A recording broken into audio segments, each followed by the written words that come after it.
The TVC News at 7 and the TVC News at 10 are not like any other news broadcast. It's the big news hour, the hour for the big breaking stories. We've got some of the best reporters on the field, Taking you through as it happens. It's fast-paced, hard-hitting, With investigations that matter. bringing in news that affects your life. With sport, entertainment, and business news so you don't miss a thing. Experience resourceful coverage with depth. Every night.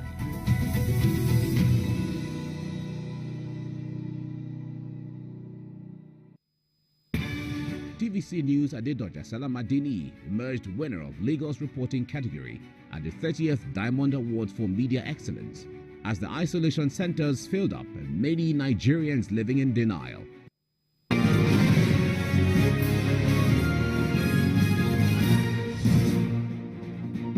And thank you for staying with us. With a global economic downturn that has seen governments of many countries struggling to get by and cater for the masses, the need for more people to achieve financial freedom has become imperative. This is why GTEx Global, a multinational organization, put together the Global Wealth Festival, an event that has transformed the lives of many and placed their feet on the path to transgenerational wealth. The Global Wealth Festival will be holding for the time in Nigeria in its commercial capital, Lagos. The event is themed on how you can grow your finances and your business despite recession or living in a third world economy. Well, joining us now is the convener of Global Wealth Festival, Dr. Stephen Akintayo. Good morning. Thank you for joining us on TVC Breakfast. Hello, I'm hearing you faintly. How are you doing today? Very well, thank you. Now, let's begin with what inspired the Global Wealth Festival originally. Well, one of the things I realized that the nations, the level of crime in nations is a function of the wealth of the nation. And the wealth of a nation is always tied to the wealth of the individuals in those nations. When you count 100 richest people in the world, you realize that most of them are in America. Hence why America, is the biggest economy in the world. So the same thing, if we want to begin to see that happening, we have to invest in educating our people on how to build wealth. Wealth is not just money. But money is an important part, an ingredient of building wealth. And if we want to really, really make Africa great, then Africans have to learn the principle of wealth creation. And it's not taught in the university because the university curriculum was structured in the industrial era where people, big multinationals needed employees.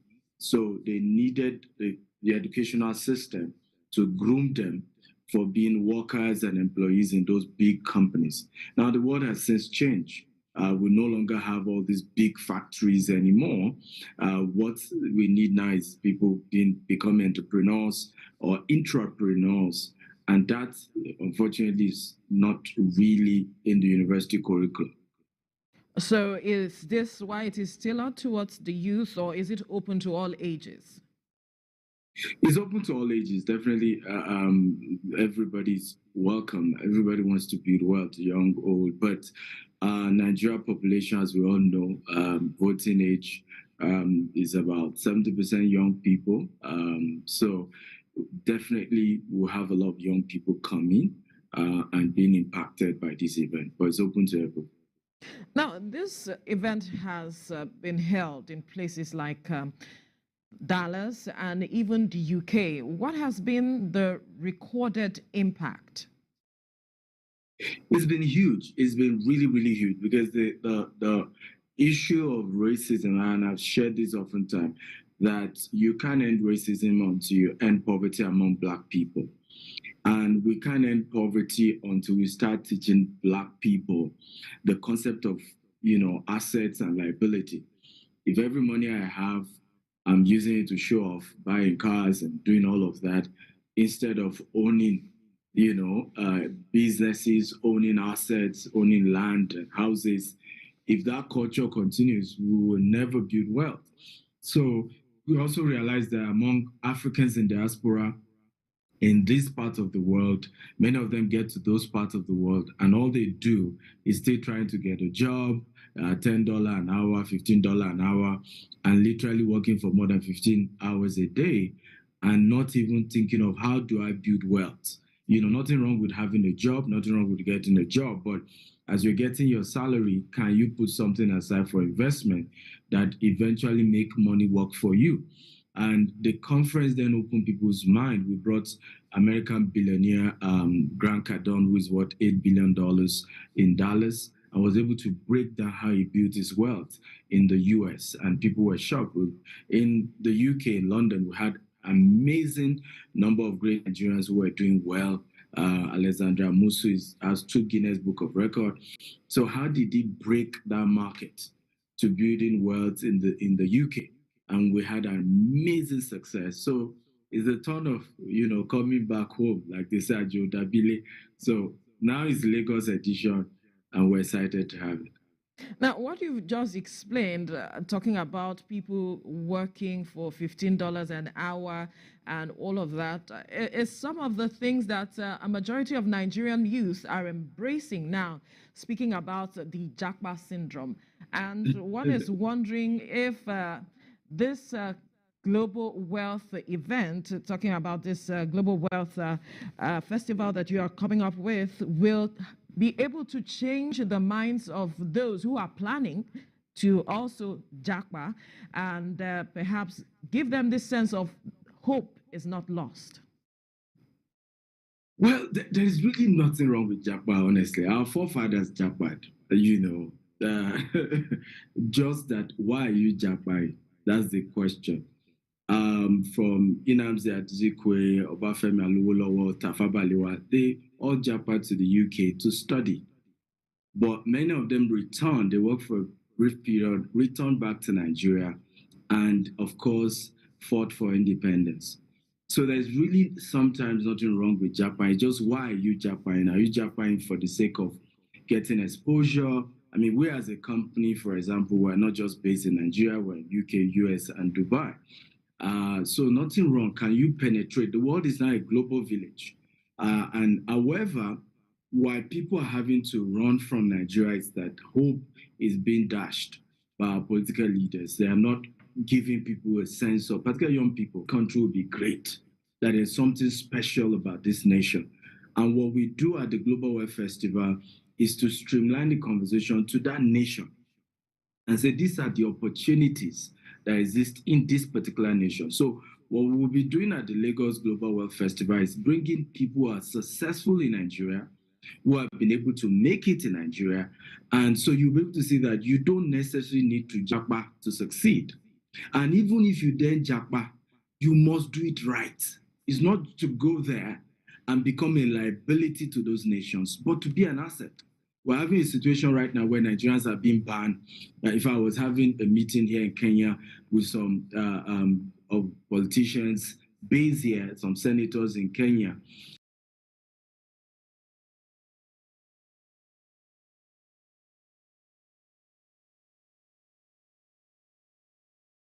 and they were telling me that even here in Kenya, and that it's become a global thing in Dubai.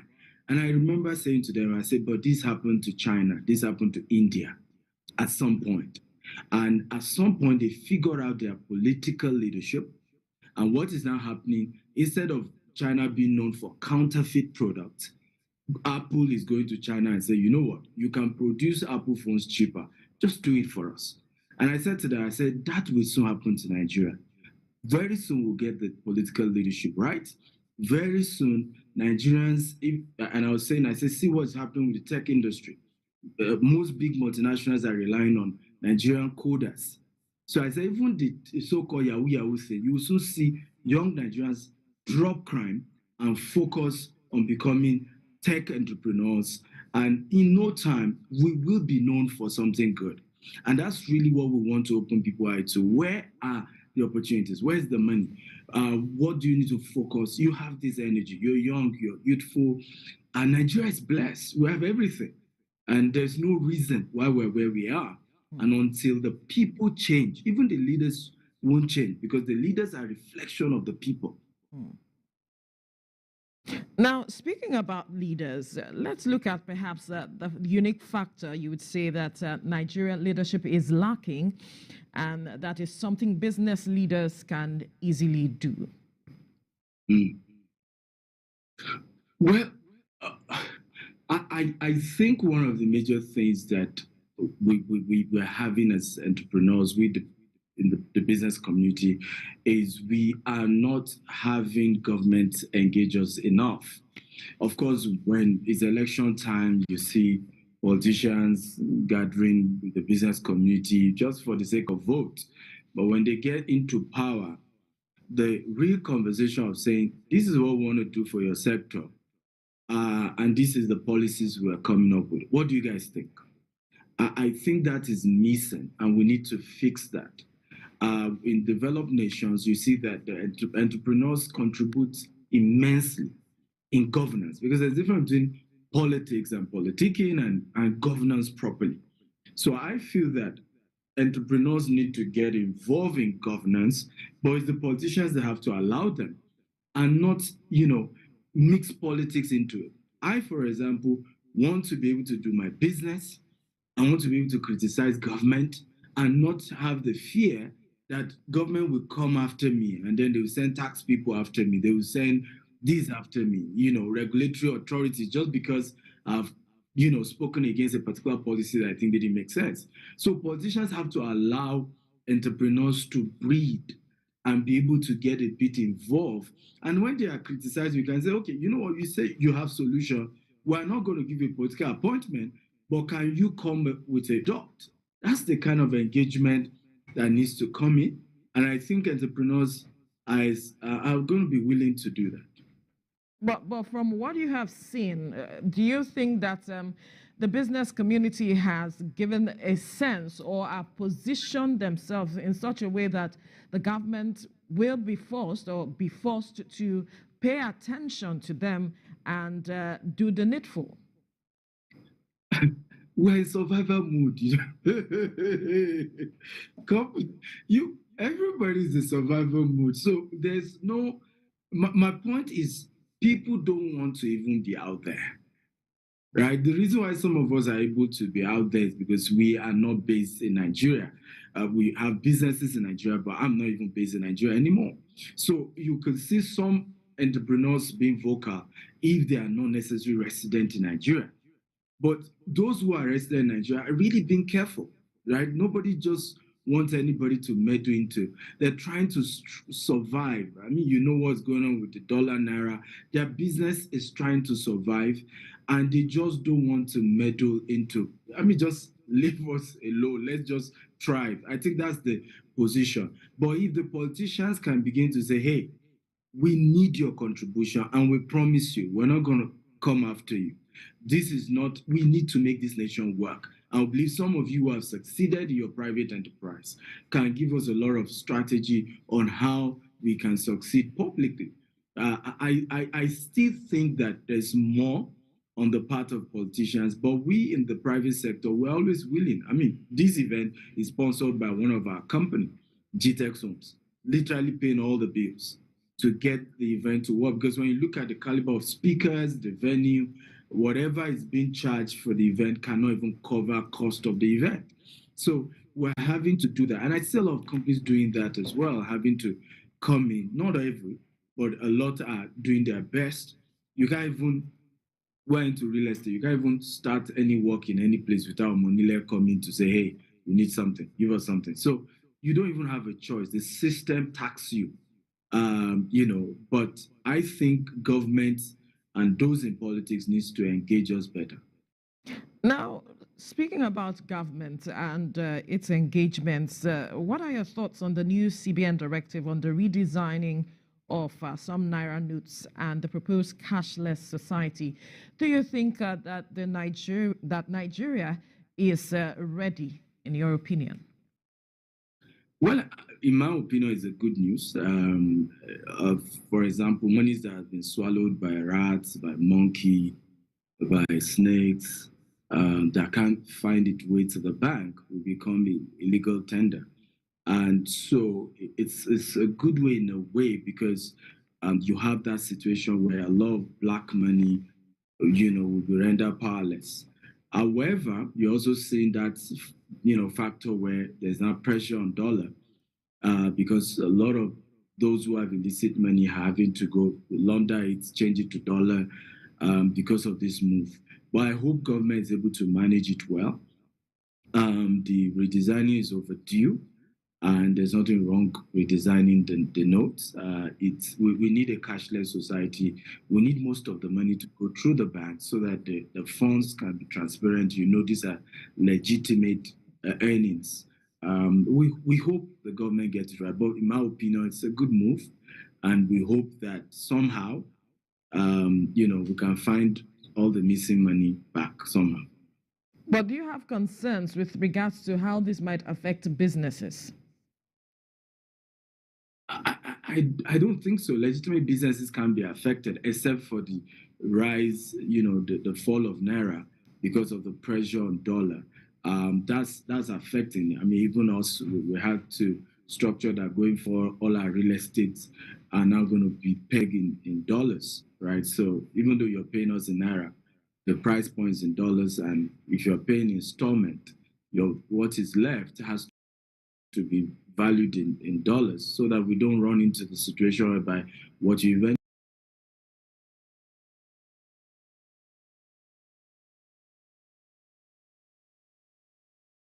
eventually gave us over a period of time when paying for your house or your land is actually not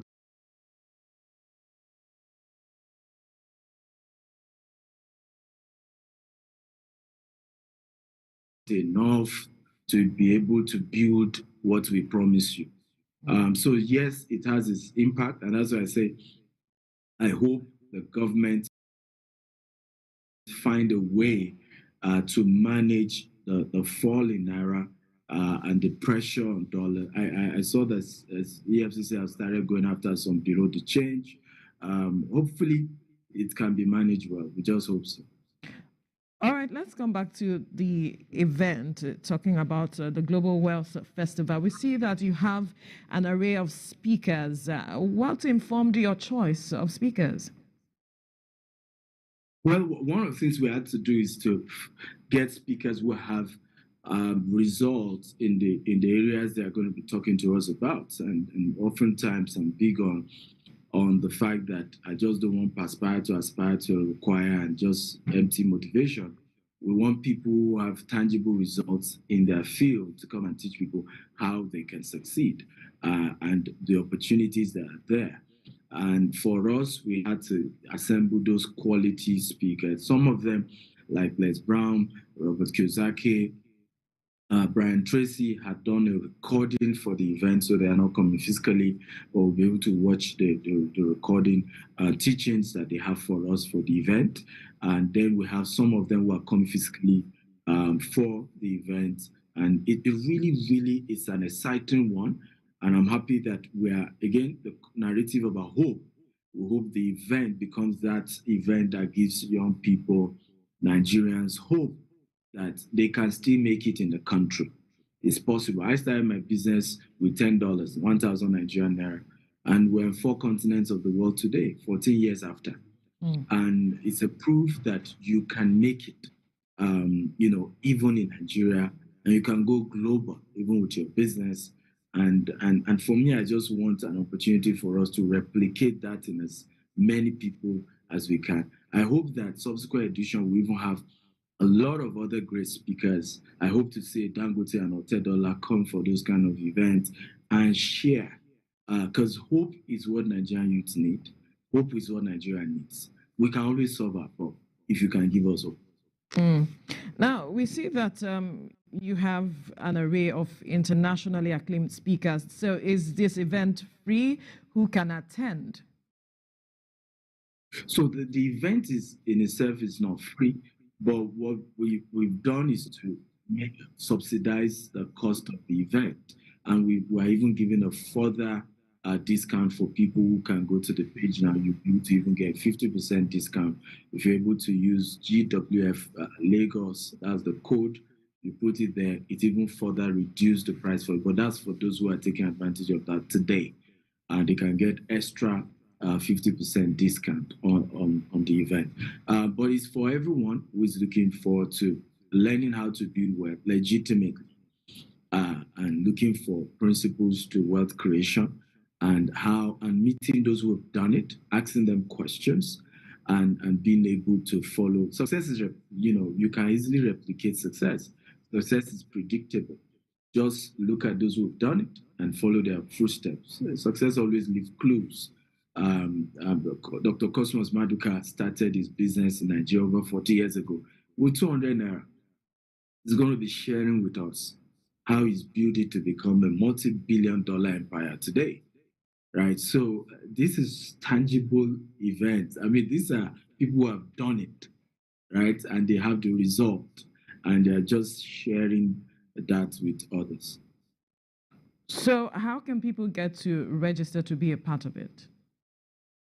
So you want to visit www.globalwealthfestival.com. Just go to www.globalwealthfestival.com. There is an opportunity for you to join us virtually. So there's a virtual ticket option. There's a physical ticket option. The conference starts from 9 a.m. to 4 p.m. on Saturday, this Saturday, 5th of November at Civic Center via Lagos.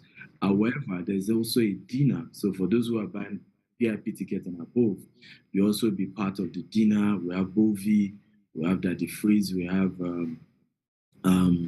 Buju, several artists, and it's a networking dinner. So a lot of the speakers will be there as well, and you're able to really interact and hopefully, wealth, your network determines your network.